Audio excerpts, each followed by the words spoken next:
और सीधा अहमद शहजाद के पास चलेंगे जो वीडियो लिंक पर लाहौर से हमारे साथ मौजूद हैं। अहमद, आप ब्रेक से पहले बात कर रहे थे तब्दीलियों की, तो अभी कुछ दिन पहले जेसन गिलेस्पी के साथ मेरी बात हुई। अभी तो उन्होंने कोई इब्तदाई खाका तैयार नहीं किया क्योंकि शान भी पाकिस्तान नहीं आए हैं। अब वो अभी शाहीन्स के साथ ऑस्ट्रेलिया गए हैं। डार्विन में 2-4 रोज़ा मैच है, शायद उसको देखने के बाद वहाँ कुछ खिलाड़ियों को वो ज़रूर देखेंगे।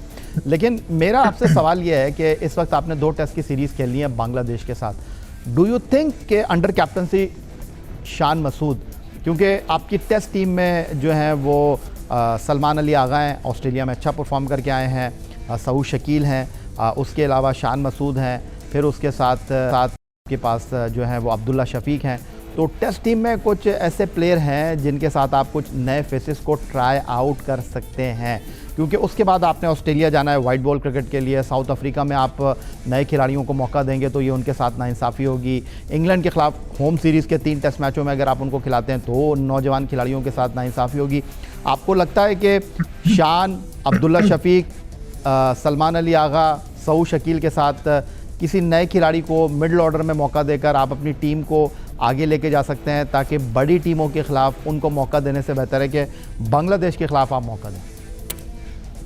देखिए यार भाई, पूरी दुनिया का सिस्टम जिनके बेंच स्ट्रांग है वो इसी तरह चलते हैं। जब भी छोटी टीम्स आती हैं वो अपने बेंच स्ट्रांग करते हैं और यंगस्टर्स को चांस देते हैं। जैसी स्ट्रांग टीम्स आती हैं तो जो मंजे हुए प्लेयर होते हैं वो वापस आ जाते हैं, क्योंकि उनके पास एक्सपीरियंस होता है, उनके पास उन्होंने परफॉर्मेंसेस की होती हैं। तो अभी जो बांग्लादेश की सीरीज है, यहाँ पे आपने अपने जितने भी यंगस्टर्स हमने गिनवाए हैं वो आज भी हमारे ट्विटर के पेज पे लगे हुए हैं। ये सारे परफॉर्मर्स हैं।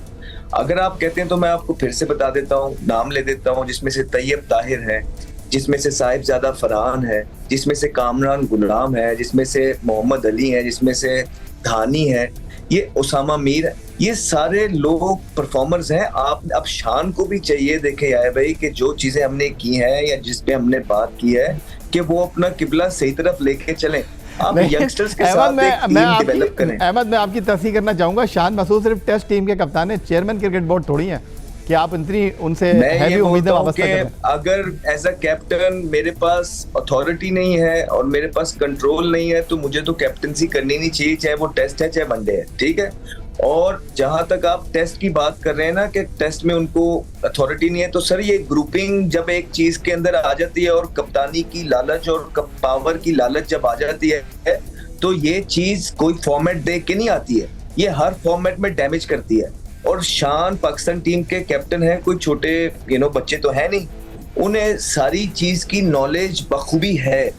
अब देखना यह है कि ये सारी चीजें जानते और पहचानते हुए शान के डिसीजंस क्या होंगे, क्योंकि बहुत जरूरी है शान का इस टाइम पे स्टैंड लेना यंगस्टर्स के लिए, डोमेस्टिक के परफॉर्मेंस के लिए, ताकि जो शान का माइंडसेट है वो उनमें इंजेक्ट कर सकें और एक अच्छा पैकेज लेके यंगस्टर्स का आगे चल सकें।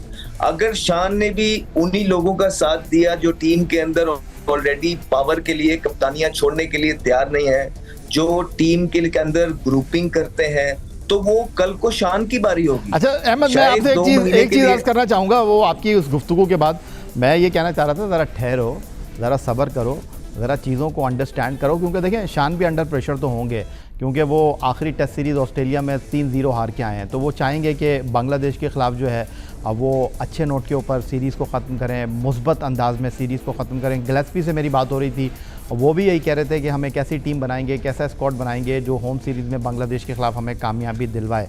तो आप डायरेक्टली जो बात कर रहे हैं मैं अंडरस्टैंड कर रहा हूँ, रिजवान हो गए, बाबर हो गए, शाहीन हो गए, इनको बाहर बैठाएँ आप।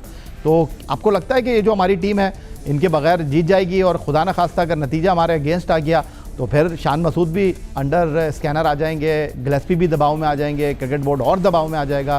तो आपको नहीं लगता कि कम से कम पहला टेस्ट मैच खिलाया जाए, जीता जाए, पहला आपका ये टारगेट होना चाहिए? या भाई, अब मेरी बात आप आप अपनी रैंकिंग्स देखें टीम की, आपकी टेस्ट की टीम की, वनडे की टीम की और T20 की टीम की रैंकिंग्स कहाँ चली। अगर हम तो पहले ही बोलते रहे हैं कि आपके कुछ हाथ प्लेयर्स अपने माइलस्टोन्स के लिए खेलते हैं, उनकी टीम की जीत में कोई उनका इंटरेस्ट ही नहीं, ये तो बिल्कुल इसमें दो राय नहीं है। अब दूसरा चीज ये है कि परफॉर्मेंसेस निकाल, एनवायरनमेंट अच्छा रखना यार भाई बहुत ज्यादा जरूरी होता है।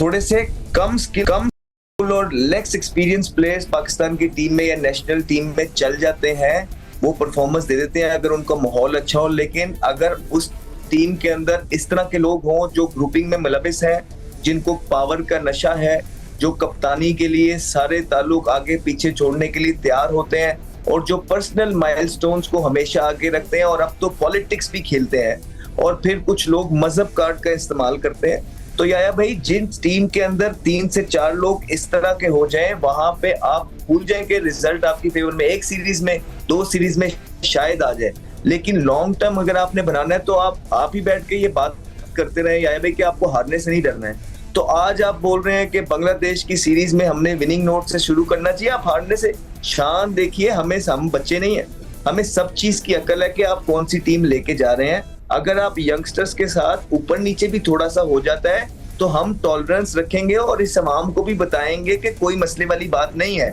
अगर सेम ग्रुप के साथ आपकी रैंकिंग्स के ये हाल है, आपकी T20 के ये हाल है, आपकी टेस्ट की ये हाल है, तो फिर ऐसा क्या जो है ना तीर मार लिया ऐसे सेम सीनियर प्लेयर्स ने कि आप कहते हैं कि आप उनको बाहर नहीं निकाल सकते। हालांकि हर तरह एडजस्ट करने की कोशिश हुई है। अहमद, आपका बहुत शुक्रिया। तफसील से अहमद शहजाद के साथ हमने गुफ्तगू की।